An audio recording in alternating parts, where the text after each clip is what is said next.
রুদ্রকর মঠ। ধারণা করা হয় প্রায় ৩৫০ বছর পূর্বে রুদ্রকর মঠটি বাবু নীলমণি চক্রবর্তীর সমাধির উপর বাবু বানিয়াল চক্রবর্তী, বাবু ক্ষিতিলাল চক্রবর্তী এবং বাবু বসন্তলাল চক্রবর্তী রুদ্রকর মঠটি নির্মাণ করেন। তা আমরাও দেখি নাই, আমার বাপ দাদার বাপ চাচারও দেখে নাই। আমার এই দাদা দেখছে নাকি, দাদার কথা বলতে না। এটা প্রথমে কালী মন্দির হিসাবে ব্যবহৃত হতো। পালং থানার রাজমিস্ত্রি তিলক ভূঁইয়া ও গুরুচরণ ভূঁইয়া দীর্ঘদিন ধরে এই মঠটির নির্মাণ কাজ করেন। 1898 সালে রাসমণির পুত্র গুরুচরণ চক্রবর্তী এই মঠটি পুনরায় নির্মাণ করেন। এই মঠটি সৈয়দপুর সদর উপজেলায় রুদ্রকর ইউনিয়নে কালের সাক্ষী হিসাবে এখনও দাঁড়িয়ে আছে। এটা রুদ্রকর জমিদার বাড়ি মঠ হিসাবেও বেশ পরিচিত। এর উচ্চতা প্রায় 150 মিটার।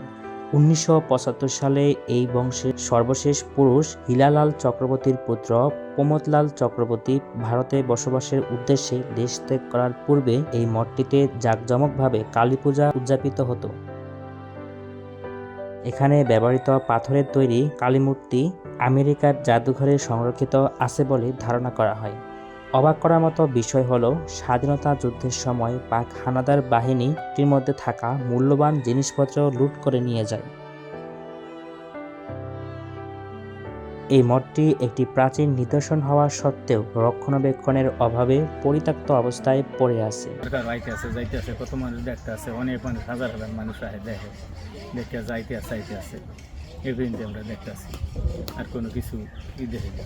আবার একবার ডিসি সাহেব আইছিল, ডিসি সাহেব আয় কইছে এখান থেকে রাস্তা কাল পাকা করে দিব, এই যে জায়গাটা আইসে না, এই যে ব্রিজ দেওয়া এখানে কাল মেন রোড পর্যন্ত ডিসি সাহেব আয় দেখতে গেছিল, এই রোড পরিষ্কার করাইছিল, এবার রং করবো কইছিল, কাজ করবো কইছিল, এবার এখানটা পাকা রাস্তা করে দিব করিয়া ডিসি সাহেবও কইছিল।